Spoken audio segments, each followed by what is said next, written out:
কয়লা খনি বিস্ফোরণ কাণ্ডে নিহতদের পরিবারকে চাকরি সহ বিভিন্ন শর্ত পূরণ না হওয়ায় লোকপুর থানায় স্মারকলিপি প্রদান। গত অক্টোবর মাসে খয়রাসোল ব্লকের গঙ্গারামচক কোল মাইন্সের মধ্যে খনি বিস্ফোরণে 8 জন প্রাণ হারিয়েছিল। সরকারি নির্দেশ অনুযায়ী তাদের ক্ষতিপূরণ দেওয়া হলেও চাকরিতে নিয়োগ হয়নি। এছাড়া দুজনের ডিএনএ টেস্ট মিলিত না হওয়ায় তাদের পরিবারও চাকরি থেকে বঞ্চিতের মুখে। তাছাড়াও খনি সম্প্রসারণের জন্য আদিবাসী অধ্যুষিত বাস্তবপুর গ্রামটি উচ্ছেদ করা হবে বলে সম্প্রতি জেলা জনশুনানি হয়েছে।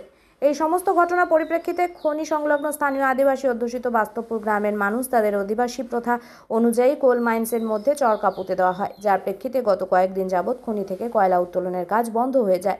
এমত অবস্থায় আদিবাসীদের হুঁশিয়ারি স্বরূপ চরকাকে বা কারা তুলে ফেলে দেয়, সে নিয়ে এলাকায় চরম উত্তেজনা সৃষ্টি হয়। সমস্ত ঘটনার পরিপ্রেক্ষিতে 10 জুন মঙ্গলবার দিসম আদিবাসী গাঁওতা পক্ষ থেকে কয়লা খনি এলাকায় জমায়েত হয়ে বিক্ষোভ প্রদর্শন করে।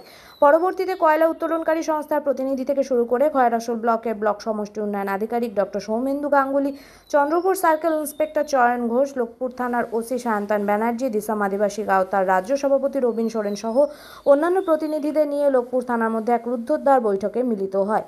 আলোচনা শেষে দিসম আদিবাসী গাঁওতার রাজ্য সভাপতি রবীন সোরেন উপরিউক্ত দাবিসমূহের কথাগুলি তুলে ধরে। সেই যে বা যারা চরকা তুলে ফেলে দেয় তাদের শনাক্ত করে শাস্তির ব্যবস্থা করা এবং চরকা পুনরায় গেঁথে দেওয়ার ব্যাপারে দাবি জানানো হয়।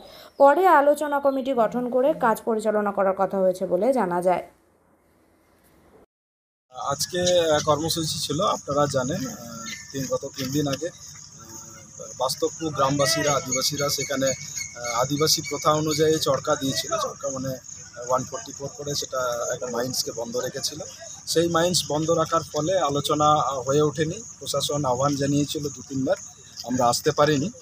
আজকে এসে কথা বললাম। আমাদের যে সমস্ত দাবি ছিল, গ্রামবাসীদের দাবি ছিল, এখনও কিছু লোকজন আছে যেখানে কাজ পায়নি, তাদের কাজের দাবি একটা ছিল, এবং আরও আনুষঙ্গিক যে সমস্ত ছিল যে যাদের চাকরি হয়নি এবং চাকরি যেটা রাজ্য সরকার ঘোষণা করেছিল সেগুলো নিয়েও আলোচনা হলো। তার সঙ্গে আলোচনা হলো যে ওখানে কিছু দুষ্কৃতীরা যারা রাত্রের অন্ধকারে কেউ বা কারা ফেলে দিয়ে গেছিলো সেখানে, সেটা নিয়েও আলোচনা হলো। সেটা যারা ফেলে দিয়েছিল তারা ওখানে লাগিয়ে দেবে, এরকম একটা দাবিও আমরা করলাম এবং প্রশাসনকে আমরা জানালাম। প্রশাসনের মতো করে বললো, আমরাও বুঝলাম। আমরা আজকে আলোচনার মধ্যে দিয়ে একটা সিদ্ধান্ত এলাম যে পরবর্তী ক্ষেত্রে আরও আলোচনা বসা হবে, কমিটি তৈরি করা হবে। সেই কমিটির মাধ্যম দিয়ে পরবর্তী যে দাবি দাওয়াগুলো আছে, যেমন আপনার আছে যেখানে এখনও ডিএনএ টেস্ট মিল খায়নি, যে যারা মৃত হয়েছিল, মার্ডার হয়েছিল, দুর্ঘটনা ঘটেছিল, সেখানে 8 জন মারা গেছিলেন। সেই 8 জন মারার এখনও 2 জন ডিএনএ টেস্টের তাদের সার্টিফিকেট মেলেনি এবং সার্টিফিকেটও পায়নি। সেক্ষেত্রে চাকরি পাওয়াটা তাদের অনিশ্চিত প্রায় হয়ে গেছে। সেই কারণে সেগুলো নিয়েও আমরা আলোচনা করলাম, পরবর্তী ক্ষেত্রে কীভাবে সেই 2 জনকে চাকরি দেওয়া যায় বা 8 জনকে চাকরি দেওয়া যায়, প্রশাসনকে আমরা জানালাম। আদিবাসী সমাজের যে একটা চরকা, সেটা খুব একটা গুরুত্বপূর্ণ, অথচ এটাকে তুলে দিল। এটা কে তুললো? সেটা রাতের অন্ধকারে করেছে, দুষ্কৃতীরা করেছে। আমরা কিছু স্পেসিফিক নাম আমরা সেরকম আইডেন্টিফাই করতে পারিনি। প্রশাসনকে আমরা আভাস দিয়েছি, একটা আভাস জানিয়েছি যে কারা কারা করতে পারে, এই আভাসটা আমরা দিয়েছি এবং প্রশাসন দেখছেন বিষয়টা। এবং আমরা চরকা তুলেছে বলেই এখানে আপনারা জানেন যে এলাকার বাস্তবপুর এলাকার বহু লোকজন, এলাকার আশপাশের লোকজন এখানে কথা শুনে এখানে জমায়েত হয়েছে। কে কে ছিলেন আজকে? দিসম আদিবাসী গাঁওতার আমি ছিলাম এবং সঙ্গে আরও আমাদের রাজ্য স্তরের অবজারভাররা এসছেন এবং পাণ্ডবেশ্বর থেকেও এসছেন, আমাদের বীরভূম থেকে বিভিন্ন জেলা। প্রশাসনিক দিক থেকে কারা ছিলেন? প্রশাসনের সিআই স্যার ছিলেন, বিডিও স্যার ছিলেন, পিডিসিএল ছিলেন এবং জিএমপিএল কোম্পানির লোকজন ছিলেন।